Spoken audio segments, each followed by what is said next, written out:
The Business Journal Roundtable series is sponsored by Advanced Technology Partners. What are some effective wealth building strategies for the long term?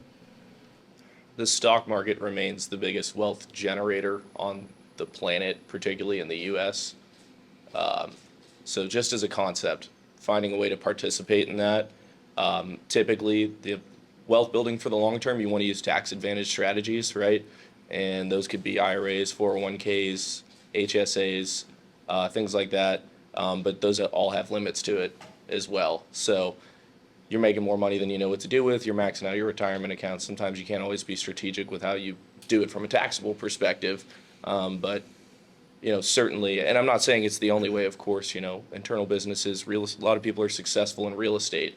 But it's certainly a great avenue for people to build and accumulate wealth that's beyond the average rate of inflation. I think the best wealth building strategy is to avoid making emotional decisions.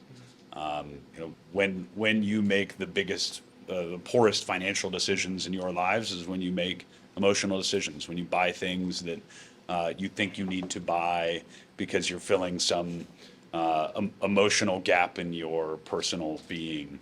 I think when you exit the market too early in times of volatility, it's an association of an emotional decision. So you should be working with your financial advisors to help you avoid making those emotional decisions.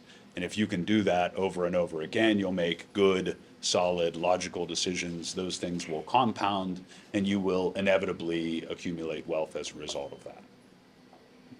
I think staying disciplined as well, staying disciplined, making sure that you do continue, if you have an account that you set up for a savings account to build, your emergency fund 3 to 6 months of your budget for that month. I think it's important to stay disciplined and put that money away as if, every month with it, whether it's your 401k savings that you're putting 10 to 15% away, and the same thing with your after-tax savings. So budgeting and staying disciplined, I think, also helps to that point.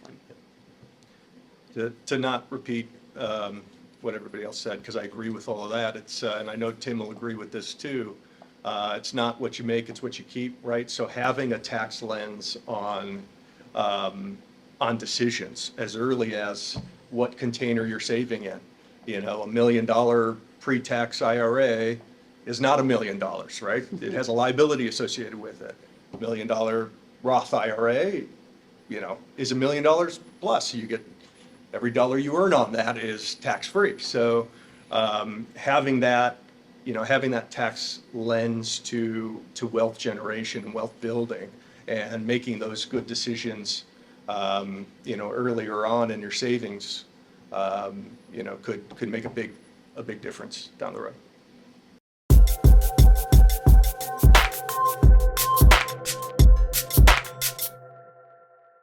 The Business Journal Roundtable series is sponsored by Advanced Technology Partners.